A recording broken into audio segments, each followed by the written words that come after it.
Yeah, many here have been without power since last Friday, and with food and fuel in short supply and no help from the government in sight, people here today took matters into their own hands.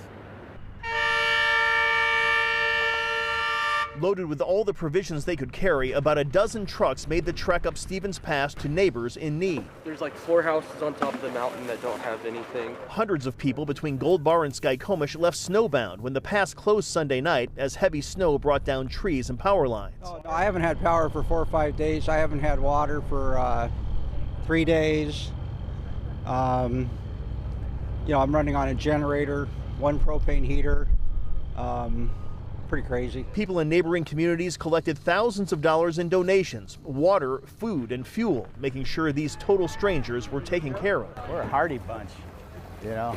If it comes down to it, we'll just get it done.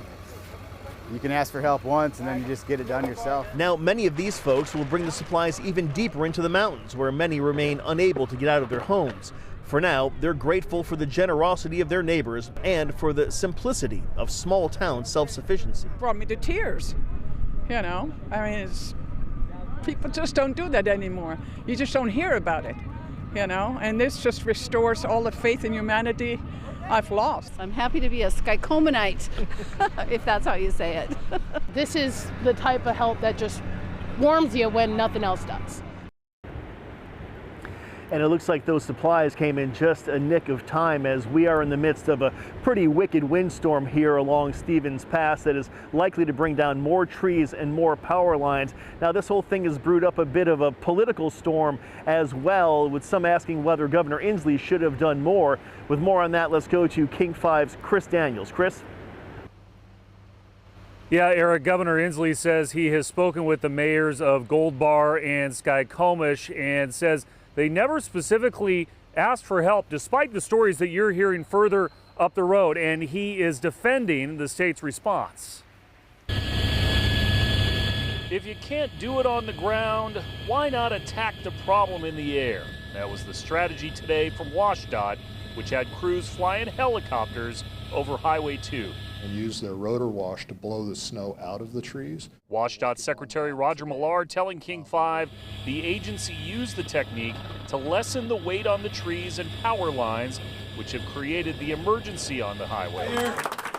Today, Washington Governor Jay Inslee defended the state's response in an exclusive interview. Should the state have gotten in there earlier? I think they have been in there earlier. It's just so risky to these crews. He says an emergency management convoy did bring in water, food, and fuel to the struggling town of Skykomish, which has been isolated by the winter blast, and that he used executive authority to free up funds for the response. We can't have any prediction of exact time, but I think we're exercising extraordinary efforts. Do you feel that the state quickly reacted in this situation? Yes, I do, but I understand where they're coming from too. When you're without power and without access and without communications, nothing is quickly enough. Are we days away from opening that road? Are we hours away? Can you even say that? I can't even say at this point. The trees, there are dozens of trees that are down. There's live power lines mixed in with all of that. We've used our emergency contracting provisions to bring in tree cutters. I mean, we cut trees as on our teams.